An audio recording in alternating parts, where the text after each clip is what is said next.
A'udhu billahi minash shaitanir rajim.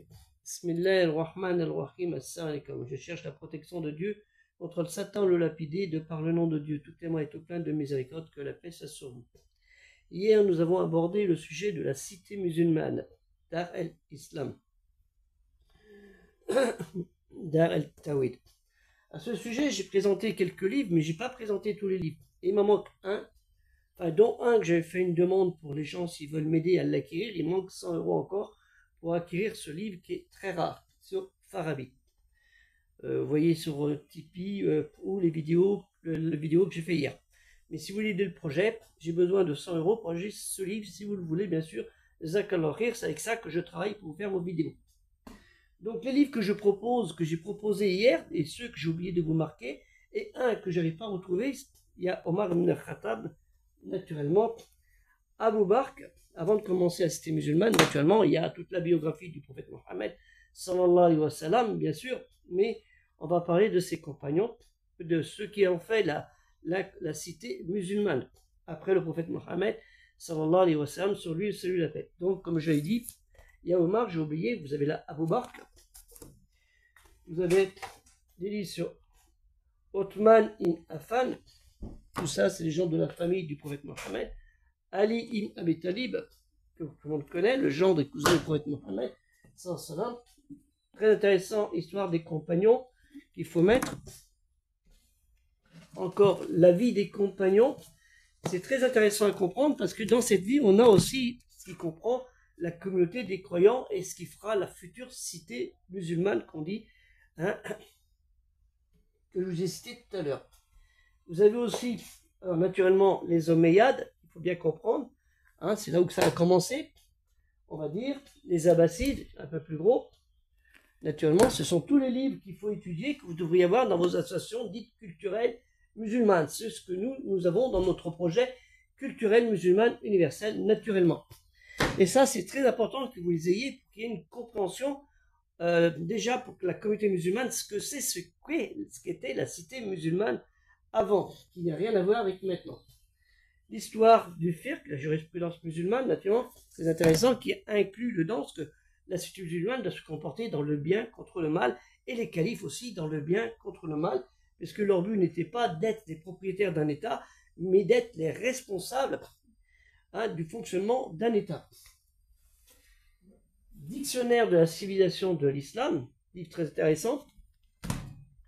Vous avez la civilisation classique, la civilisation de l'islam classique, livre très intéressant, de Dominique et Jacques Sourdel, naturellement. Vous avez l'islam et sa civilisation, livre très intéressant. Vous pourrez faire des ralentis, des imprimes écran. Je suis désolé d'être aussi rapide. Vous avez naturellement El Mukaddima al-Doum, qui est à lire absolument, hein, 900 pages, qui aborde le sujet naturellement, avec si vous voulez, cette version des prolégomènes en 3 tomes. Hein, ce qui vous aide à comprendre la civilisation musulmane naturellement. Islam, religion et communauté, très important, puisque nous vivons dans une Ummah, la Ummah Islamiyya. Hein, c'est très important à comprendre. De Gibbon, il aborde ce sujet aussi. Ce livre très intéressant, il y a un passage, hein, la conquête arabe, où il explique un petit peu ce qui s'est passé. L'expansion musulmane, donc qui correspond avec ce que disait Gibbon, un livre très intéressant de Robert Matran. Hein, naturellement, pensez bien que la communauté musulmane, elle s'est pas figée juste à l'Arabie. La civilisation des Arabes, hein, de Gustave Le Bon, un livre que je conseille naturellement. Les Arabes de Mike Berger, à lire aussi. Et vous voyez, c'est tous ces livres que vous devriez avoir dans votre association dite culturelle musulmane universelle. Et naturellement, le comportement de la communauté et de ses dirigeants. Hein, ce livre très intéressant, le livre du licite et l'illicite, Kitab al-Alab Halal wa Haram, hein, par l'imam Abu Amin al-Khazali, qui dépend de ce livre qui est ici, Revalitisation des sens et de la religion. Hein, on prend juste ce dessin. Vous avez aussi les principes de l'islam et de la démocratie, pour voir maintenant, bien que c'était un peu abordé avant. Et vous avez un livre très intéressant, La cité musulmane. La cité musulmane de lui Gardel, que je vous invite à lire. Bien sûr, pour terminer, nous avons le génie de l'islamisme, hein, qui est un livre très bien fait par Roger Caratini. Et avec ça, normalement, vous devriez travailler pour bien comprendre et apprendre aux enfants, aux jeunes et même aux adultes ce qu'était la civilisation musulmane. Et vous devriez les avoir dans tous vos lieux, vos centres culturels musulmans. Parce que vous êtes bien remarqué, centre culturel musulman et pas culturel. Un livre très intéressant aussi, on voit les monnaies musulmanes. Elles ont eu un impact aussi, et c'est très important. Hein, vous voyez ici ces monnaies, on les a là. Là, c'est les califes orientaux, hein, des monnaies musulmanes des califes orientaux. Vous avez les musulmanes de l'Égypte et de la Syrie. Hein, on le retrouve ici, ces monnaies. Ce qui est très intéressant, parce que ça permet en même temps de suivre les califes de l'époque. Et de l'Espagne et de l'Afrique, naturellement, l'Andalousie et du Maghreb. Et pour terminer, de Pierre-Louis-Eugène Amélie Sédio. Alors ce monsieur s'est converti à l'islam, il a fait l'histoire des Arabes en 1854, si je me souviens bien. Non, c'est pas lui qui s'est converti à l'islam, c'est un autre auteur, mais un livre très intéressant, l'histoire du califat, hein, les Almoravides, les Almohades, et ainsi de suite, les Aghlabides, les Fatimides, et ainsi de suite. Un livre très intéressant.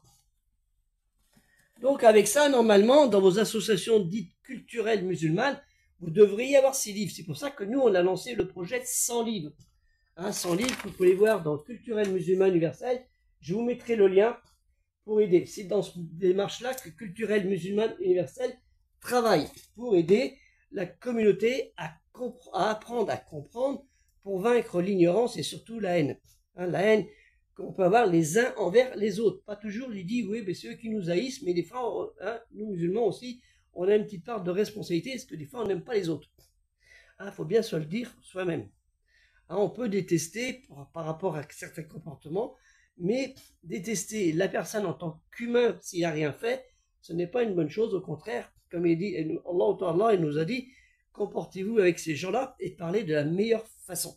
Hein, je parle des chrétiens et des juifs, hein, et les autres, mais surtout les chrétiens et les juifs. Donc, j'espère que vous en fait un petit tour de ça, parce qu'hier, on est monté à près de 40 000 visites, mais ça ne veut pas dire que les 40 000 personnes ont regardé toute la vidéo. Mais il y a des gens qui ont trouvé le sujet intéressant, et vous pouvez le revoir en replay, Inch'Allah. On compte sur vous pour aider le projet culturel musulman universel, bien sûr, qui est important. Vos dons sont importants. Il suffit de donner que 2 € à vie, une seule fois dans votre vie, pour aider ce projet. Et si après vous voulez faire des dons comme ça, temporaires, il n'y a aucun problème. Que la paix soit sur vous. Assalamu alaikum. Il y a jeudi soir, Inch'Allah, le nouveau live sur TikTok, 20h30.